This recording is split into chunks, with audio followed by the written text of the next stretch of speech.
Mastering Kitchen Vocabulary. The hand mixer explained. Hello, everyone. Today, we're going to explore a handy tool that's a staple in kitchens around the world. The hand mixer.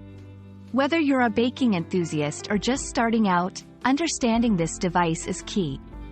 Let's dive into what a hand mixer is and why it's such an essential gadget for cooks of all levels. A hand mixer is a small, handheld kitchen appliance used mainly for mixing, beating, and whipping ingredients. Unlike stand mixers, hand mixers are compact, portable, and require manual guidance to operate. They're equipped with beaters or whisks that are powered by an electric motor, making the task of mixing ingredients much easier and quicker than doing it by hand. Hand mixers are incredibly versatile.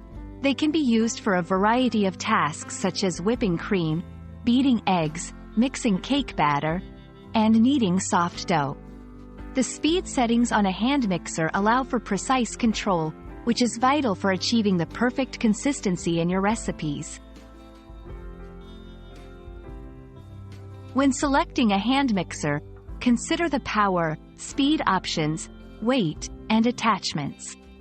A good hand mixer should feel comfortable in your hand and be easy to operate. Look for mixers with multiple speed settings and additional attachments like dough hooks or a blending rod to get the most out of your appliance. To ensure your hand mixer has a long life, proper care is important. Always unplug the mixer before cleaning and never immerse the motorized part in water. Clean the beaters immediately after use to prevent ingredients from drying and sticking. With regular care, your hand mixer will remain a reliable tool in your culinary arsenal. We hope this video has shed light on the all-important kitchen tool, the hand mixer. It's a device that can elevate your cooking and baking, saving you time and effort. Keep experimenting with your hand mixer, and you'll discover just how indispensable it can be. Happy cooking, and see you in the next video.